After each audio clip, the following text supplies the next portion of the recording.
All right, let's dive into this one. Okay. Brian De Palma's Scarface. Yeah. From 1983. All right. A film that I think a lot of people have a lot of opinions about. Yeah, a lot of baggage comes with this film for sure.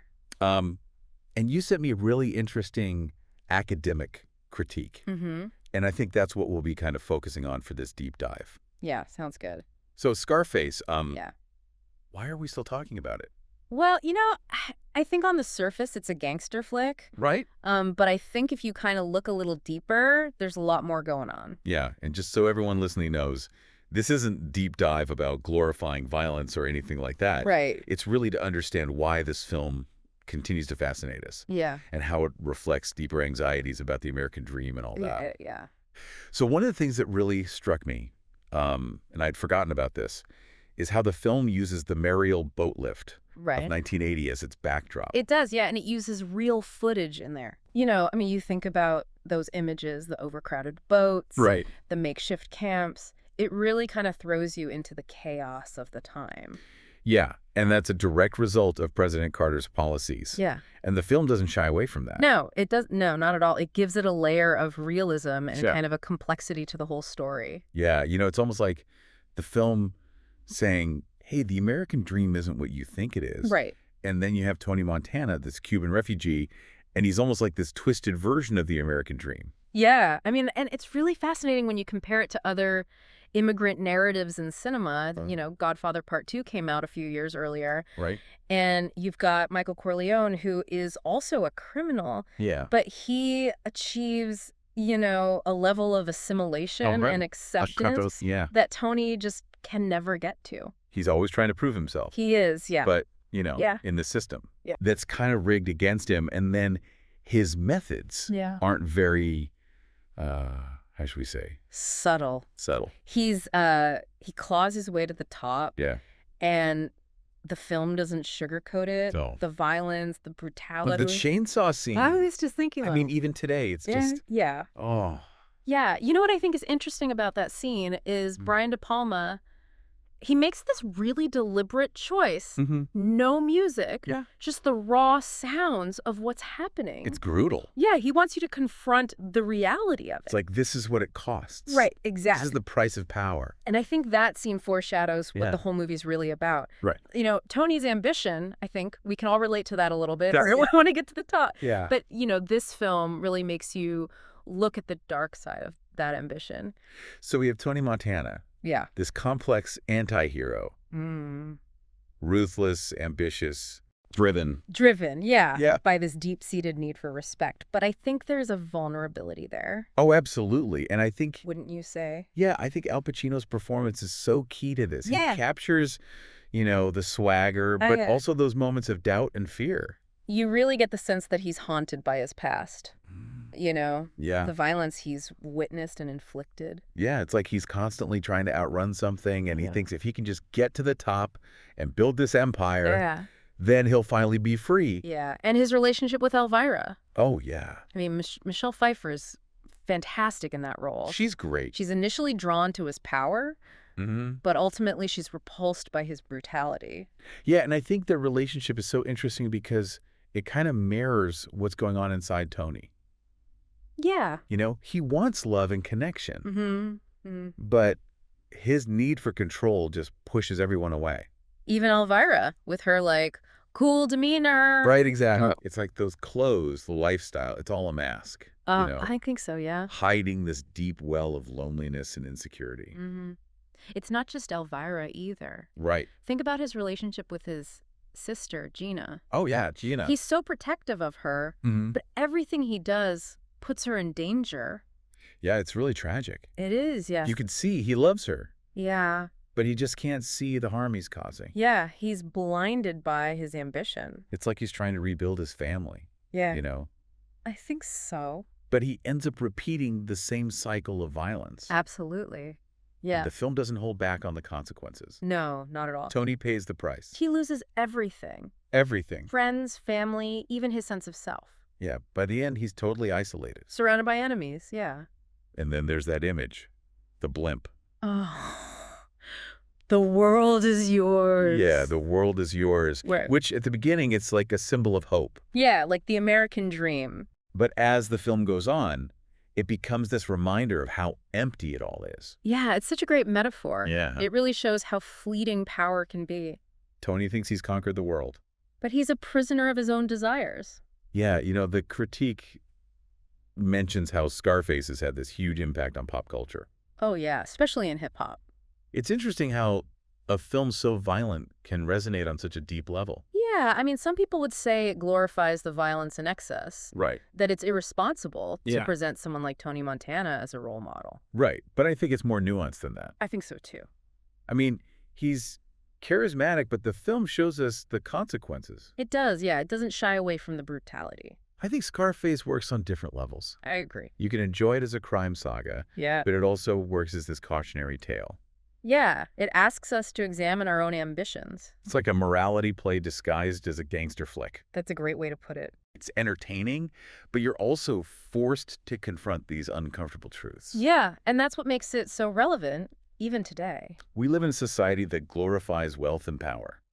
And Scarface reminds us that those things can be incredibly destructive. It's that classic, be careful what you wish for. Tony gets everything he thought he wanted, and it destroys him. And it's not just about individual corruption either. Right. It's also about the systems. The Mariel boat lift, the Yeah. drug trade, the greed of the 80s. It all plays a part in his downfall. Yeah, it's like a commentary on the dark side of the American dream. The pursuit of success at all costs. Exactly. And I think that's why it continues to resonate with audiences. It taps into this fascination with power. But it also warns us about the consequences. The isolation, the emptiness. Tony ends up with everything he wanted, but he's all alone. It's a powerful message, especially in today's world. Yeah. With all the images of wealth and status. Instant gratification. Yeah, Scarface reminds us that real success isn't just about material things. It's about integrity, Yeah. connection, staying true to yourself. Absolutely. And De Palma's visuals, the way he uses color and light. Oh, yeah. It's masterful. Like that scene in his bathroom. Yeah, it's surrounded by all that cocaine. So visually striking. It really speaks to the emptiness beneath all the wealth. Yeah, the white powder against those dark surroundings. It's a visual representation of his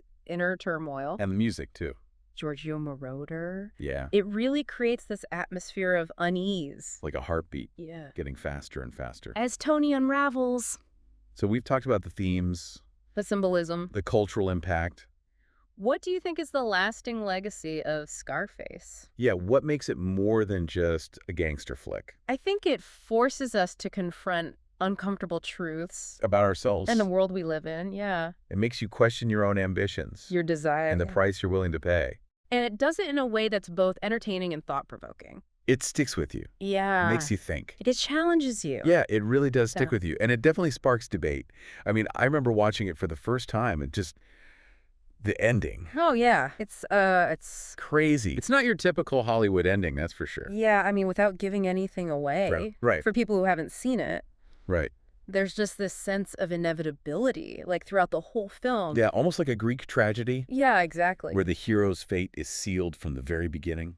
And the critique actually compares Tony Montana to Macbeth, Oh, wow. which I thought was interesting. Yeah. You know, they're both driven by this ambition. Hmm. They both achieve power for a short time. They're both consumed by their own hubris. Yeah. It's a classic tale, really. And it just adds to that whole idea of the corrupting nature of power. Yeah. So we've talked about a lot, historical context, the characters, the visuals. The themes, everything. Yeah. What's the one thing you hope people take away from this? You know, I think it's important to remember that Scarface is more than just a gangster movie. Yeah. It's a film that can make you think, make you feel, and maybe even make you question some things about yourself. Of your own life, yeah. Yeah, your values, your aspirations. Yeah, it really stays with you. It does, yeah. It challenges us to kind of look beyond the surface Mm-hmm. and examine, the American dream. And confront these uncomfortable truths. About ourselves in society. Yeah. And you can enjoy it on so many levels. You can, yeah. You can just enjoy it as this, entertaining film. Right. But then there's so much more there. It's stylish, it's substantive, it's a true cinematic masterpiece. So if you haven't seen Scarface, definitely check it out. Yeah, I would recommend it. And if you have seen it, maybe watch it again. Yeah, with fresh eyes. Yeah, pay attention to the details. Yeah, all the little things, That's Al right, Pacino's performance. Yeah, and think about what it's saying about the world today. Right? Is it a timeless critique of human nature? Yeah. Or is it just a product of its time? It's a question worth asking. Yeah, and that's the beauty of a film like this. It stays with you. It provokes, it challenges you. Well, thanks for joining us on this deep dive into Scarface. Yeah, thanks for having me. Hopefully you've gained a new appreciation for the film and its method.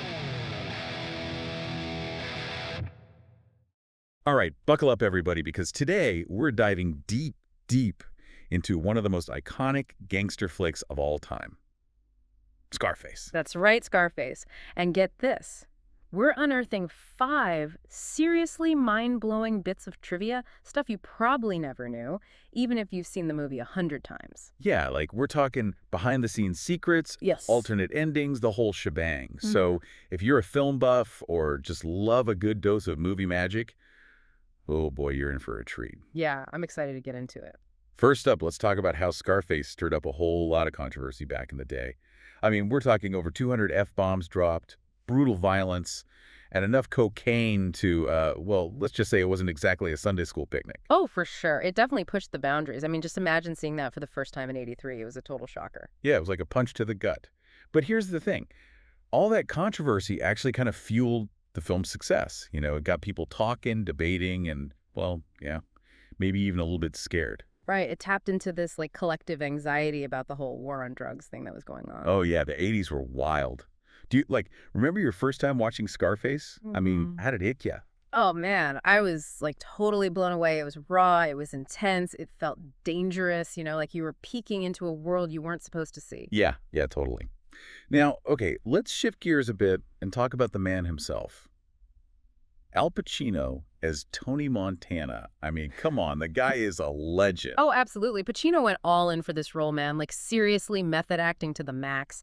He spent months living and breathing Cuban culture. He had a dialect coach to nail that accent. He even, like, insisted on speaking Spanish on set, even when the cameras weren't rolling. Wow, dedication. And you can totally see it in his performance, right?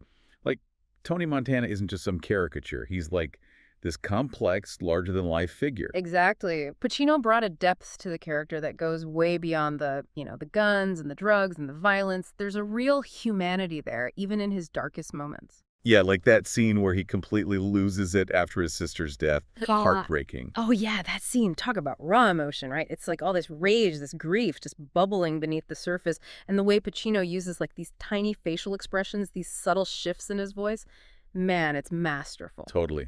It gets me every time. Yeah. Okay, so we got to talk about the chainsaw scene. It's brutal.